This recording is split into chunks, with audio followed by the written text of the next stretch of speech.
আজকে রফিকা হে নাই কথা কও বাবা তোমরা কথা কও মুখটা দেখতে না যায় না আরে আমার নির্মম ভাবে মারলো কেন এই পর্যায়ে আমরা ডেকে নিচ্ছি আমাদের গাজীপুরের বন্ধু আয়েশা বিনতে আলমকে, যার অভিনয়ের বিষয় শহীদের মা। ডেকে নিচ্ছি আয়েশা বিনতে আলমকে। সেরাদের সেরা হয়ে বাংলার বুক জুড়ে বিজয়ের সুরে কথা বলো। লাল সবুজের দেশে গান সুর কবিতার টানে সেরাদের সেরা আজকে আমার ভুলাইব তাই এত কিছু অলেগা ওর প্রিয় কুমড়া বড়ি দিছি ওর বাহে পুষ্কুনি থেকে মাছ মারছে হেই মাছ রানছি ওর লেগে একটা বড় মুরগা রাখা দিছিলাম হেই মুরগাও রানছি ওর পছন্দের পিঠাও বানাইছি আজকে আমার বাড়িতে উৎসব হইব।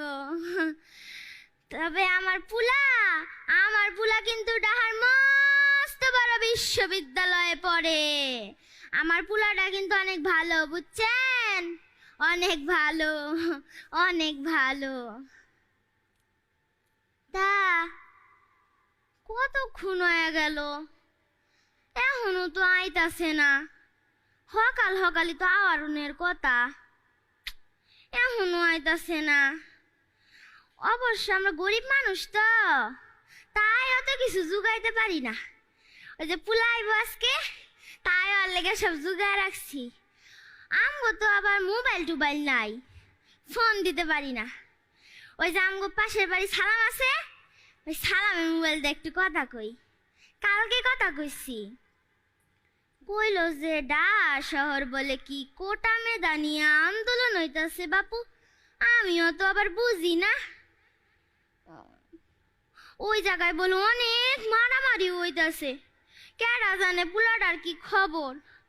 আল্লাহ তুমি আমার পুলাটারে ভালোভাবে নিয়ে আইসো, তুমি আমার পুলাটারে ভালো করে নিয়ে আইসো, আল্লাহ ভালো করে নিয়ে আইসো।